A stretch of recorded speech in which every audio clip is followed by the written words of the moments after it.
This is the 2020 Mercedes-Benz CLA250 4Matic, and it's a coupe-looking four-door thing that's actually really good looking. It is basically an A-class Mercedes, but with a coupe kind of silhouette. It has 4 frameless doors, a revised overall design, and it is as attractive as a supermodel. Under the hood, it has a 4-cylinder 2-liter motor, and it's positioned like this because this car is essentially front-wheel drive. But with the assistance of the 4Matic system, it's actually all-wheel drive, just like a Subaru STI. No, not really. When it comes to money, well, this is the base model actually, and it starts at $43,000 before taxes. This one is pretty loaded, and it comes in at $58,000. So it's not cheap, but it's not too crazy either. This CLA might be good looking, but it's outstanding when it comes to technology. For example, the adaptive cruise control will slow down when it detects that the speed limit gets lower. You can even adjust it to maintain 10 kilometers an hour over the speed limit. Because bottom line, that's what we do, so Mercedes knows. Hey Mercedes, what do you think of BMW? They're nice, I like seeing them through my rear view mirror. Another really cool feature when it comes to adaptive cruise control and stuff like that is that if you set your speed to a speed that the car deems is too quick for an upcoming turn, the car will slow down all by itself. It will step on the brakes, just like my mom. The navigation system on this car is from the future. I mean, it even shows you the real-time weather on the sky, like on the screen. Crazy good. It uses augmented reality technology to overlay arrows to show you exactly where you need to go. It turns on the video feed from the front camera and then overlays the street signs and arrows, and that works very well day and night and in very busy intersections. It works very well, and it has live traffic. So overall, it's very impressive. It also has active lane keeping assist that helps you stay in the middle of the lane, and it also helps you do lane changes on the highway. But if you happen to are about to leave your lane, it will step on the brakes on one side of the car and nudge you back in. So it works very well. I'm actually very happy with it, except when you're driving next to a big truck and you want to on purpose go a little bit on the other side, then it steps on the brake and pushes you towards the truck. So maybe you want to disable it at that point. The infotainment system is not only very good, and it has very smart controls that are very easy to use. The screens in front of you have very high resolution and very good looking colors. It also has a wireless charger and USB-C ports for your cell phones.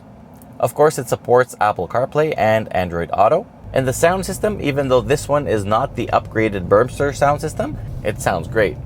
Mercedes has really kicked the competition in the butt is when it comes to interior ambient lighting. I mean, this thing lights up so cool at night. It's like you're driving like a spaceship.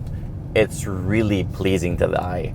The interior is not only good looking, it's very well made, very good materials have been used, and ergonomically it's very easy to understand and operate. Roominess is also pretty good. The front seats are very comfortable and support the body very well. In the rear, despite the lower roof, headroom and legroom are more than adequate, but the fixed rear headrests might be a little bit uncomfortable for kids, especially if their head happens to fall right into this gap. For the category, the trunk is literally humongous. It has 460 liters and a pretty good opening. You can fold the rear seats in a 40-20-40 configuration, so practicality is pretty good as well. On the go, the car is pretty quiet. It has very good sound insulation. However, when you hammer it, it does make a pretty nice sporty sound. It sounds feisty. I like it. The 2.0-liter 4-cylinder engine makes 221 horsepower and 258 pound-feet of torque from quite low. The company claims a 0 to 100 time of 6.3 seconds. However, the best we could do was 7.2. That's mainly due to the pretty slow engagement of the dual clutch transmission when you're completely stopped. Overall, it won't set the road on fire, but it is very adequate and very elastic. I mean, it pulls from down low, so there's no complaint when it comes to performance. No complaints. Fuel economy is also pretty reasonable. On the highway, it will easily stick around 7.5 liters per 100 kilometers, which is very good. In the city, if you get stuck in traffic, it will marginally go over 10 liters. So an average of 8.5 liters per 100 kilometers is very achievable. So there you go, it's pretty cheap to run. The brakes are very strong and work very well. However, the brake pedal is a little bit touchy, so you will have to get used to it. On the other hand, the steering wheel is very light in comfort. It gets a bit heavier in sport. It doesn't have much of a feel to it, but it's very quick. I mean, it's sharp. It makes the car, like the turn-in responds very well. So actually I like it.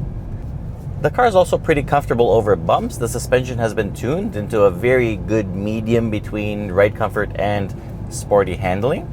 The rear multi-link suspension helps, so when you hit a bump mid-turn, it stays on its course so it doesn't shift and bounce around. So overall, it behaves pretty well. If you start pushing really hard at the limit, it will for sure understeer, and unfortunately the 4Matic system, especially on dry weather, feels like it takes its sweet ass time to engage and start sending power to the back. When it eventually does that, the behavior becomes a bit more neutral and the car kind of balances itself out. But until that happens, it's definitely understeerish. It is very safe and progressive though under all circumstances. It's just not the purest car. Like, it's not a car that you're really gonna enjoy thrashing around corners. It's more of a nice chill cruiser. The ESP has a sport mode that gives you a little bit more freedom, and you can also turn it off, only it's never off. It's always there, looking over your shoulder. The 7-speed dual clutch gearbox shifts pretty quickly, up and down. However, when you come to a complete stop or when you're in stop-and-go traffic, it can be a little bit jerky the way it engages and disengages. Also, it's pretty slow changing directions, like from drive to reverse and vice versa. It takes a while. Overall, the 2020 Mercedes CLA250 4Matic is the perfect car for the hard-working young people. I mean, they bust their asses, they deserve a nice, fancy car that will reward them visually and with features, to be honest. Or it can be for older people that want to have a prestigious car but more compact in terms of dimensions. Will work there too. Overall, it's a very good car and it will easily get an 8.8 out of 10. Before we go, remember to subscribe. Check out all the awesome links we have down low in the description. And till the next video, take care and subscribe. Perfect.